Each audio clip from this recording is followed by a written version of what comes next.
재생크림, 장벽크림, 이 단어들에 속지 않는 공식을 알려드릴게요. 결론부터 말하면 재생크림이라고 해서 마법 같은 성분이 들어있는 게 아니에요. 대부분은 보습제 베이스에 재생 진정 성분을 몇 개 더 넣은 제품입니다. 그럼 왜 어떤 사람은 인생템이라 하고 어떤 사람은 돈만 날렸다고 하는 걸까요?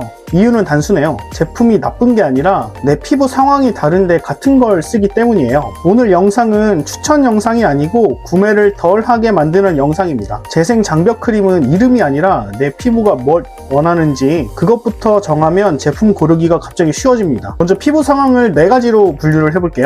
첫 번째 상황은 빨갛고 따갑고 뾰루지가 올라오는 염증 자극 상황이에요. 이때 필요한 거는 재생보다는 진정과 항염입니다. 이때 성분표에서 자주 보는 키워드로서는 시카, 병풀, 센텔라 계열이죠. 그리고 병풀의 유효 성분이라 불리는 마데카소사이드나 아시아티코사이드 같은 이름들도 종종 보여요. 중요한 건 있다 없다 보다는 이 성분들이 상위에 있느냐, 이게 중요합니다. 두 번째 상황은 장벽이 무너진 느낌이에요. 평소 쓰던 것도 따갑고 바람만 불어도 당기고 몸만 바르면 화끈한 느낌. 이럴 때 필요한 역할은 장벽 보강, 즉 지질 구조를 다시 채우는 쪽입니다. 여기서 자주 등장하는 조합이 세라마이드, 콜레스테롤, 지방산 이런 것들이에요. 연구원들이 장벽을 설명할 때 각질층 지질이 라멜라 구조로 정렬된다 이렇게 말을 하는데, 이 정렬이 무너지면 수분이 조금 더 쉽게 빠져나갑니다. 그래서 이런 조합이 들어간 크림이 장벽으로 분류되는 경우가 많습니다. 세 번째 상황은 실제 손상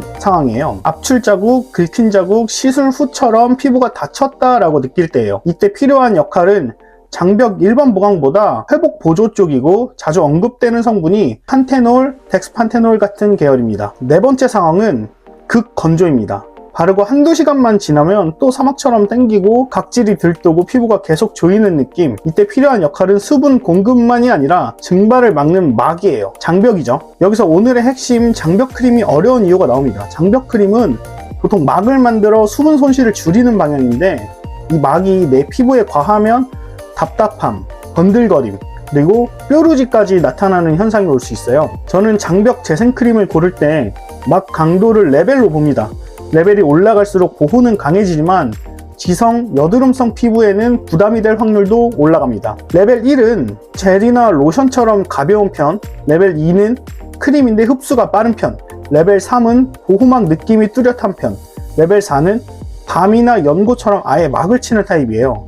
레벨 4는 극건조나 부분 보호에는 강력하지만 전면 도포는 피부 타입을 많이 탑니다. 근데 성분표를 보고 고려를 할 수 있는데, 성분표를 보는 최소 규칙 4개 정도 알려드릴게요. 성분표는 너무 어렵게 생각하지 마시고요. 최소 규칙만 지키면 됩니다.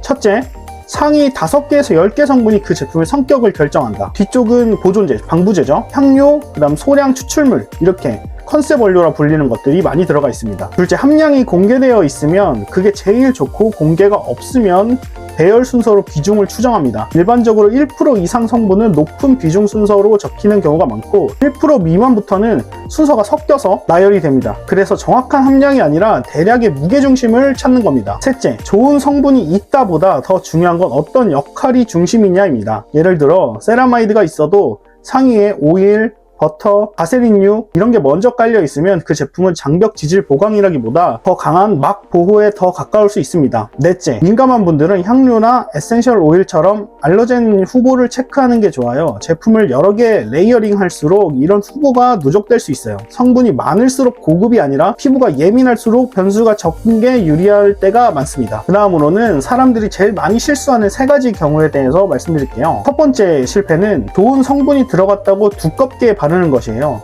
막이 강한 제품은 얇게만 발라도 충분히 역할을 합니다. 특히 지성이나 수부지는 두껍게 바르면 보호가 아니라 답답이 될 수 있어요. 두 번째 실패는 한 번에 여러 제품을 갈아타는 겁니다. 재생크림, 토너, 세럼을 동시에 바꾸면 뭐가 맞는지 뭐가 안 맞는지 추적하기가 조금 어렵습니다. 한 번에 하나만 바꾸고 최소 3, 4주는 관찰해주는 게 제일 괜찮습니다. 세 번째는 성분만 보고 제형을 무시하는 것이에요. 같은 진정 성분이 들어가도 제형이 무거우면 지성 피부는 트러블로 올 수 있고, 반대로 건성 피부는 가벼우면 효과가 없다로 느낄 수 있어요. 성분은 상황에 맞춰서, 제형은 피부 타입에 맞춰서 사용해야 합니다. 정리하겠습니다. 재생크림, 장벽크림은 이름이 아니라 내 상황이 4가지 중 어느 상황인지 먼저 정하세요. 염증이면 진정, 장벽 붕괴면 세콜지, 실손상이면 판테놀 계열, 극건조면 오클루시브, 그리고 마지막으로 막강도 레벨이 내 피부에 과하지 않은지 확인하면 됩니다. 더 궁금하시면 댓글에 2가지 적어주세요. 첫째, 피부 타입, 둘째, 지금 상황. 그리고 제가 답글로 역할이나 제형 레벨, 성분표 같은 거를 공식대로 정리해 드리겠습니다.